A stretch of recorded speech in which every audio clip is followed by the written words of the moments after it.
నందు ప్రియులారా, మీ అందరికీ ప్రభువైన యేసుక్రీస్తు నామమున శుభములు. అద్భుత వాస్తవాలతో కూడిన ప్రసంగాలకు మరోసారి మిమ్మల్ని అందరినీ ప్రేమతో ఆహ్వానించుచున్నాను. సందేశములోనికి వెళ్లే ముందు జరిగిన ఒక సంఘటనను మీతో పంచుకోవాలని ఆశిస్తున్నాను. యారోన్ రాల్స్టన్ ఒక అనుభవజ్ఞుడైన హైకర్.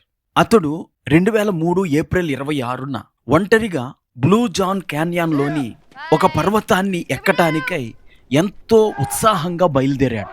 ఆ పర్వతాన్ని ఎక్కుతున్న సమయంలో సడన్గా ఒక పెద్ద బండరాయి జారి అతని చేతి మీద పడింది. ఆ బండరాయి సుమారు 360 కిలోలు ఉంటుంది. తన చేతి మీద పడిన ఆ బండరాయిని దొర్లించటానికి అతడు చాలా ప్రయత్నం చేశాడు. అది అతని వల్ల కాలేదు. ఆ బండరాయిని దొర్లించటానికి ఎవరైనా వస్తారా అని సహాయం చేయమంటూ గట్టిగా అరిచాడు. అతడు ఎంత అరిచినా అతని అరుపులకు ఎవరూ సమాధానం చెప్పలేదు. 127 గంటలు తిండి లేకుండా, మంచినీరు లేకుండా అక్కడి నుండి బయటపడలేక చాలా అవస్థలు పడ్డాడు. తెచ్చుకున్న నీళ్ళు అయిపోయాయి. చివరికి తన మూత్రాన్ని కూడా తాగాడు. ఇక చేసేదేమీ లేక అతడు తన చేతిని తానే నరికేసుకొని ఒక తాడు సహాయముతో క్రిందకు వచ్చాడు.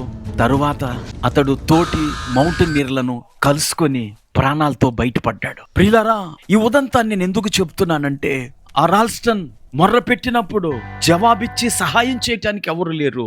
మనకైతే మన ప్రభువు మనము పిలవగానే సహాయం చేయటానికి సిద్ధంగా ఉన్నాడు. 34వ కీర్తన 17వ చరణంలో దావీదు భక్తుడు తన అనుభవాన్ని ఇలాగూ తెలియచేస్తాడు. నీతిమంతులు మొర్రపెట్టగా యెహోవా ఆలకించును, వారి శ్రమలన్నిటిలో నుండి వారిని విడిపించును. ప్రియులారా, మన దేవుడు తన చెవులను మన వైపు యొగ్గి ఉన్నాడు. మనము ఎలాంటి బాధలో ఉన్నా సరే మనం ఆయనను పిలిచినప్పుడు ఆయన మనకు సహాయం చేస్తాడు. దావీదు భక్తుడు సౌలు చేతిలో నుండి తప్పించుకోవటానికై ఇంటి నుండి పారిపోయినప్పుడు, అడవుల పాలైనప్పుడు, ఆశ్రయం కోసం విదేశాలకు వెళ్ళినప్పుడు, ఎక్కడ ఆశ్రయం దొరకకపోగా అదుల్లాము గుహలో చేరి ఒంటరిగా ఏడుస్తూ ఉన్నప్పుడు దేవుడు అతని కుటుంబాన్ని అతని దగ్గరికి తీసుకొచ్చాడు. అతనితో ఉండటానికి సుమారు 600 మంది వ్యక్తులను అతని దగ్గరికి పంపాడు. ప్రియులారా, మనము మొర్ర పెట్టినప్పుడల్లా మన దేవుడు మనకు సహాయం చేస్తాడు. ద్వితీయోపదేశకాండం 4వ అధ్యాయంలో ఈ విషయాన్నే మోషే ఇశ్రాయేలులకు తెలియచేస్తాడు.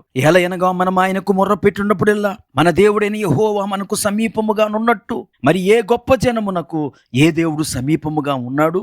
నిజమే కదా. మన దేవుడు తనకు మొర్రపెట్టు వారికి సమీపముగా ఉండే దేవుడు. ఈ మాటలు వింటున్న ప్రియ స్నేహితురా, సోదరి, నువ్వు ఒకవేళ రోగముల చేత, బాధల చేత, ఆర్థిక సమస్యల చేత, శత్రువుల వల్ల కలిగిన భయము చేత ఆందోళన పడుతున్నావా? నేడే దేవునికి మొర్రపెట్టు. నాకు మొర్రపెట్టుమో, నేను నీకు ఉత్తరం ఇచ్చేదనని వాగ్దానం చేసిన దేవుడు నీకు సహాయం చేయటానికి నీ చెంతకొస్తాడు. నేడే దేవునికి మొర్రపెట్టి దైవ సహాయము చేత విడిపించబడండి. ప్రార్థన చేసుకుందాం. కృపాకనికరము కలిగిన మా తండ్రి, నీకు వందనాలు. ఈ మాటలు వింటున్న మా వీక్షకులలో ఎవరు బాధలో ఉండి నీకు మొర్ర పెడుతున్నారు, వారి మొర్రకు జవాబిచ్చి వారికి సహాయం చేసి వారి సమస్యల నుండి వారిని విడిపించమని యేసుక్రీస్తు నామమున ప్రార్థించి వేడుకుంటున్నాము. ఆమేన్.